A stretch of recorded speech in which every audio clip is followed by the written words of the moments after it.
Hi,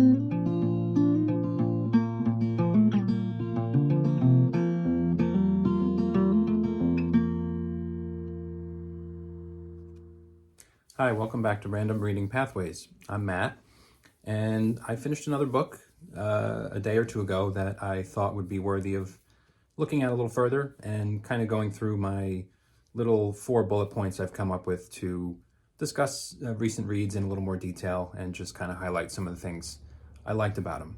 And that book is Watership Down by Richard Adams. And yeah, this is a tale of a bunch of rabbits who end up having to leave their habitat and kind of journey together to sort of find a new place for themselves. And along the way, they kind of meet up with other types of animals and interact with them in different ways. And they meet lots of challenges and plenty of danger, and ultimately try to, fill out their warren and fill out their group to coexist and live happily ever after. So that's kind of the great big summary of it. But with further looks at books, I want to try to stick to sort of the 4 bullet points or 4 little areas that I like to talk about. So I'm going to go ahead and do that with this book and see where it goes.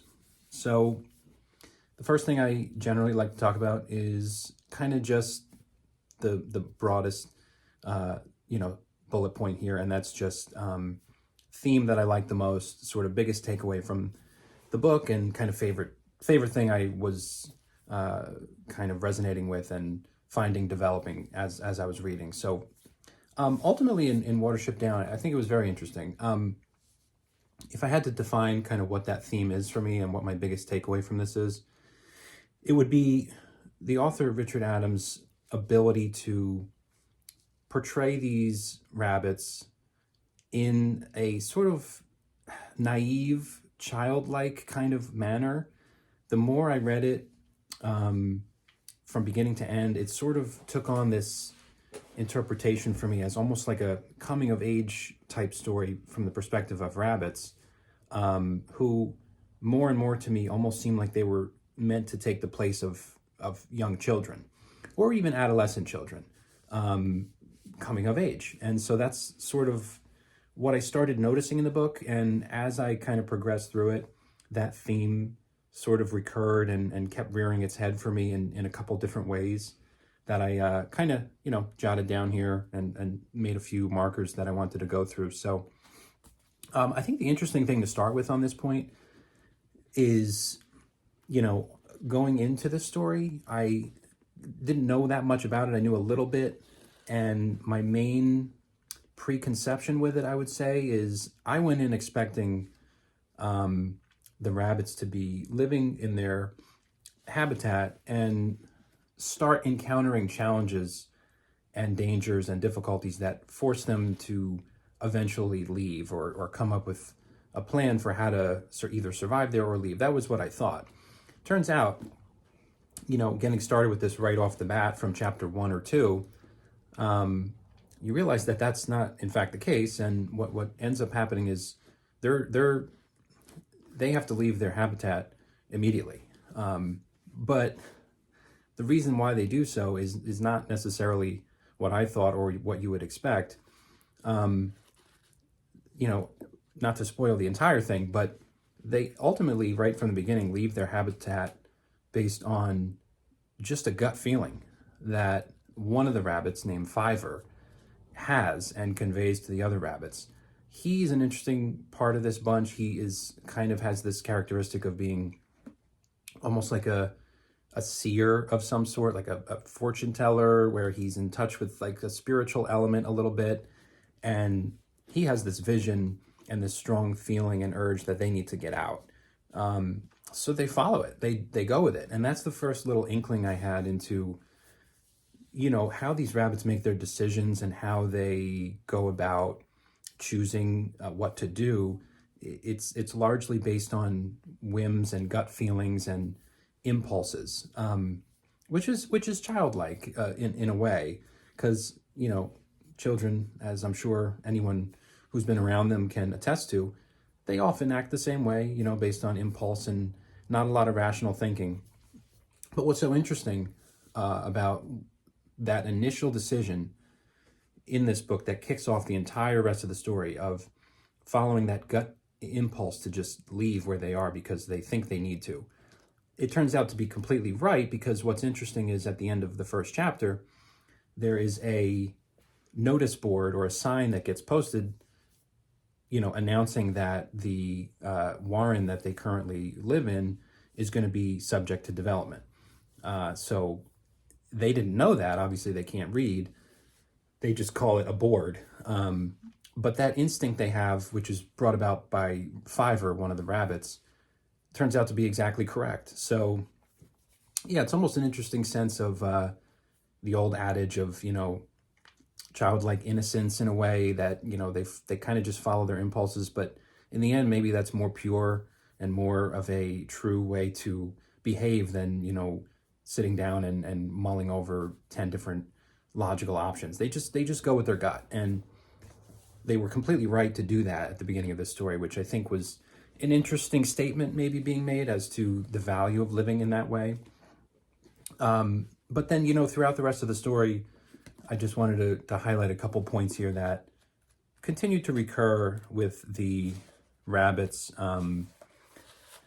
being spoken about and portrayed in a way where they continue to just go with the flow. They continue to go with the impulses of some of the more seasoned rabbits, and they don't really know why or what they're doing all the time, but they just follow this greater force that they seem to be, feel correct in following, and it leads them in the right places.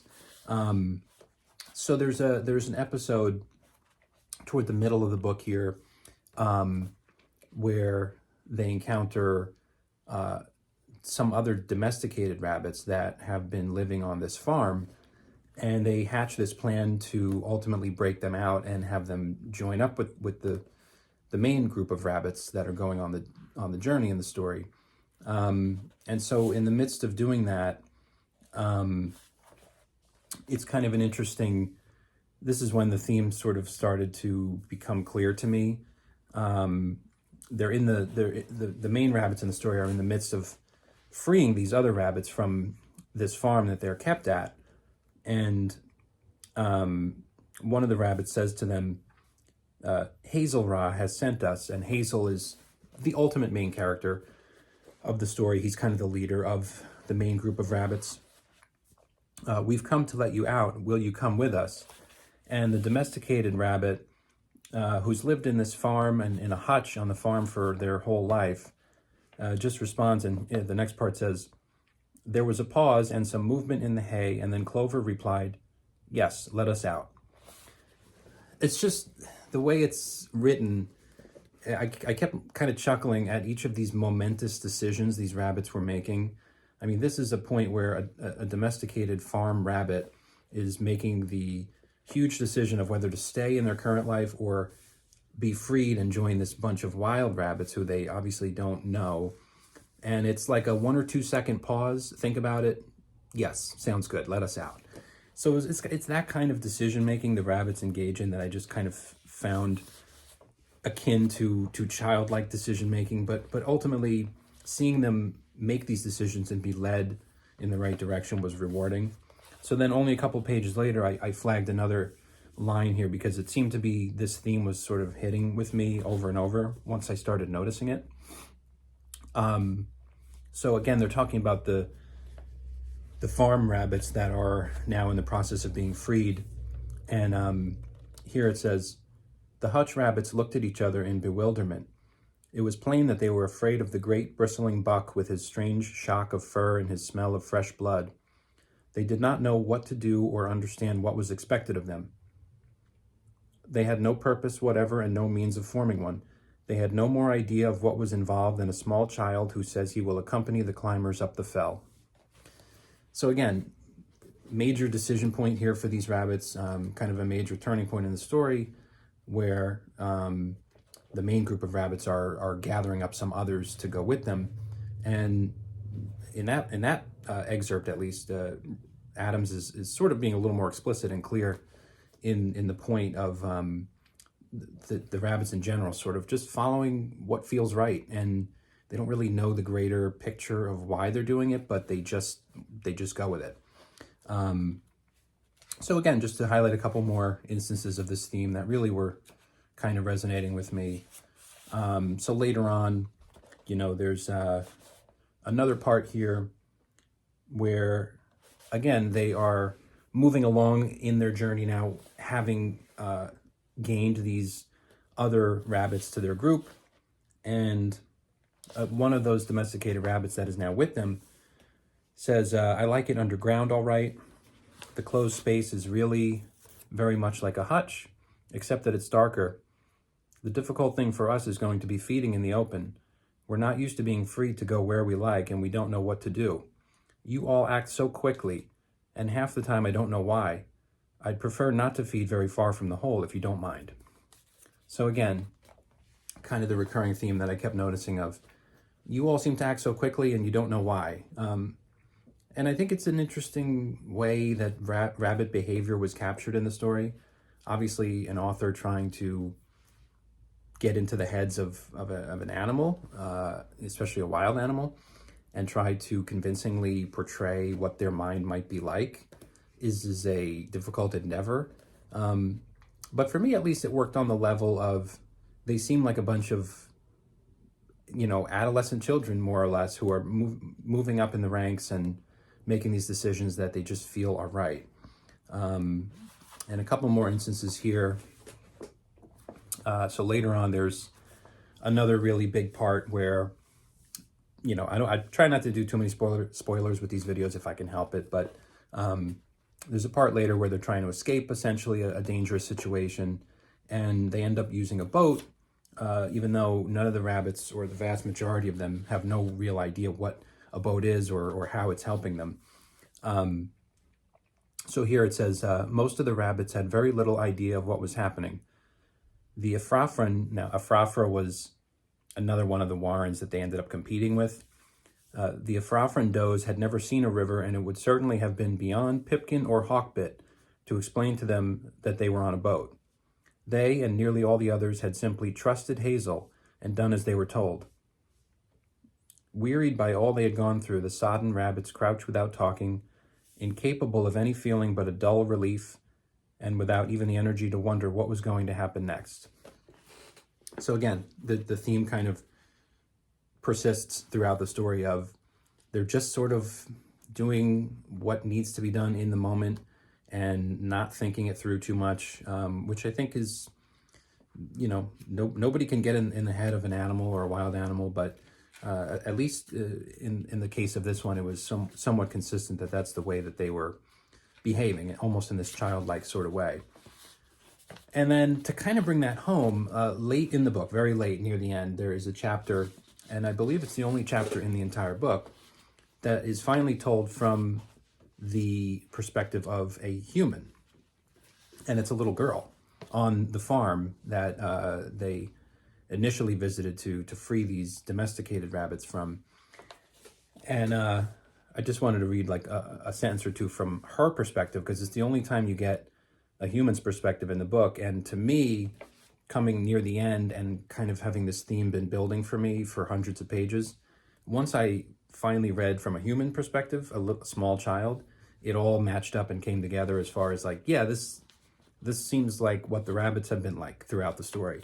So her name is Lucy, and it says, when Lucy woke, the room was already light, the curtains were not drawn, and the pane of the open casement reflected a gleam of sun, which she could lose and find by moving her head on the pillow. And then down a little bit. The morning was fine. Would there be any mushrooms yet? Was it worth getting up now and going down the field to see? Soon there'd be damp mornings, and the big spiders would come in the hedges, the ones with a white cross on their backs. So that sort of mindset of that child, Lucy, the way that was depicted, it just matched up with the rabbits to me. Just sort of, it was a fine morning, looking around, telling about what's going to happen in nature soon, because that's the one thing the rabbits are extremely attuned to, is what's going to happen in nature. That's something that they're very tied up in. So I just thought it was something that kind of continued on and off throughout the book, and was the theme that will probably stick with me after having read this is the dynamic of the rabbits being very similar, at least in my mind, to kind of childlike thinking, but in a natural nature sort of sense that ultimately leads them in the right direction. So the second part of like a further book discussion that I try to usually at least hit on, if I can, is just highlighting a character.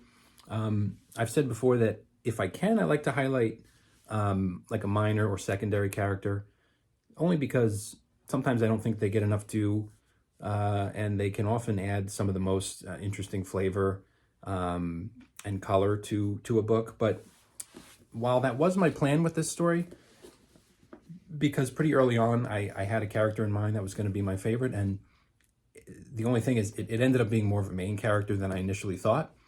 And that character is called Bigwig. So Bigwig is, if you know the story, I can't imagine he wouldn't be many people's, at least near the top of their favorite characters. So the warren that the rabbits start off at, Bigwig is part of it. He's part of the Osla, which is the word in this book for kind of like a higher rank rabbit in the hierarchy. He's kind of like a supervisory disciplinarian type rabbit. So when they're initially leaving their first habitat, he kind of puts up resistance to that initially because that's his job, but eventually sees the wisdom of their path forward and joins up with them. And from that point on, Bigwig is, I mean, he gets the name partly because he is big. He is a more just grown, larger rabbit than some of the others.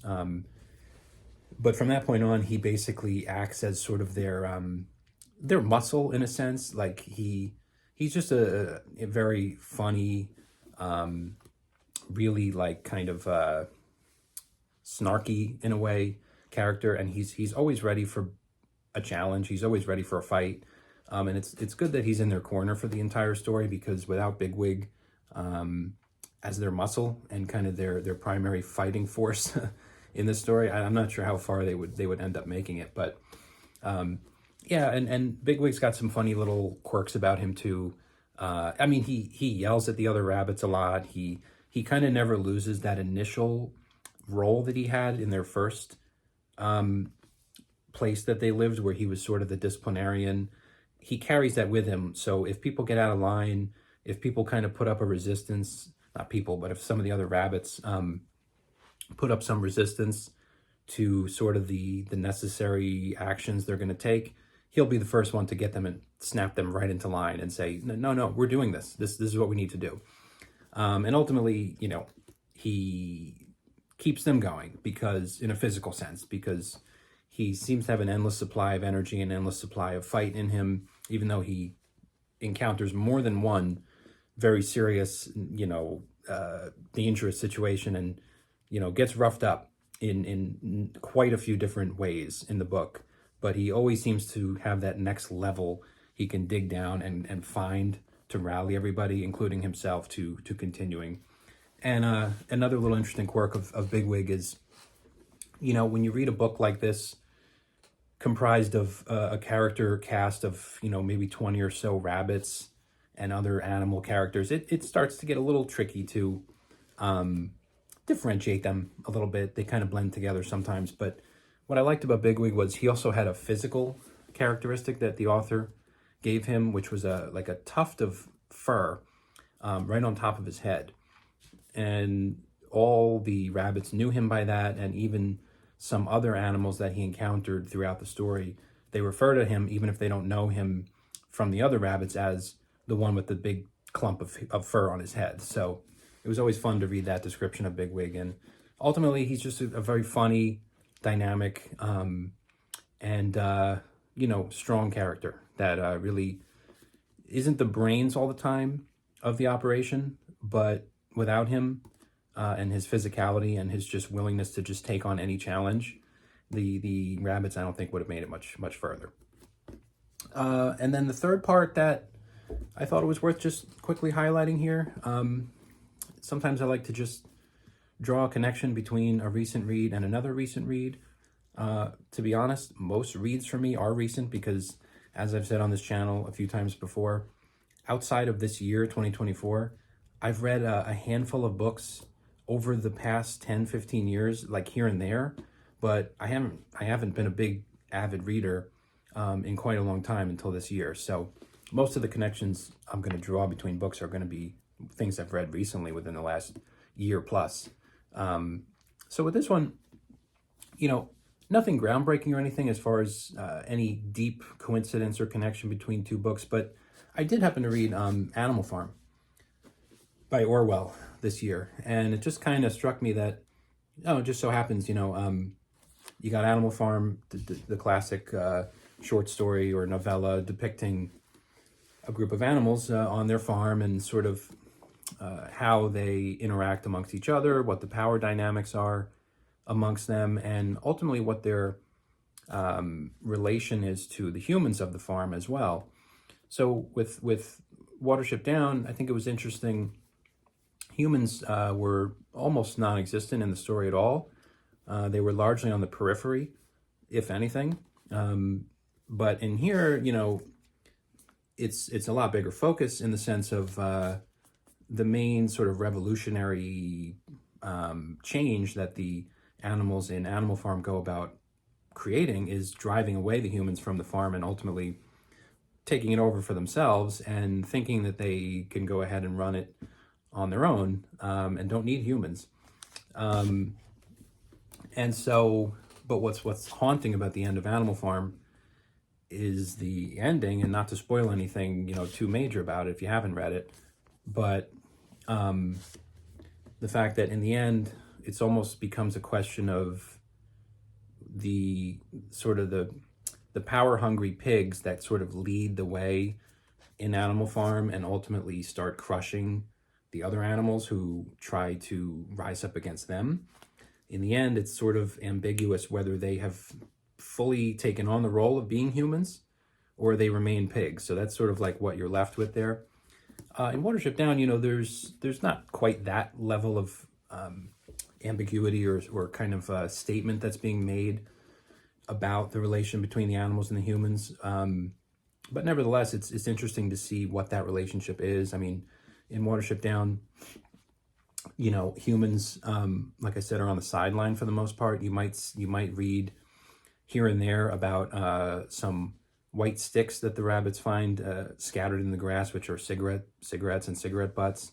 Once or twice, they've described seeing a horseback rider out in the distance, but they don't really interact or relate to each other very much until very late in the story when there is a major scene involving humans. And so I'll leave it there. But yeah, I just thought it was interesting that, and there is a farm in this book, Nut Hanger Farm, which features in a couple of the key chapters, including the one I talked about earlier where they're trying to break out some rabbits to join them.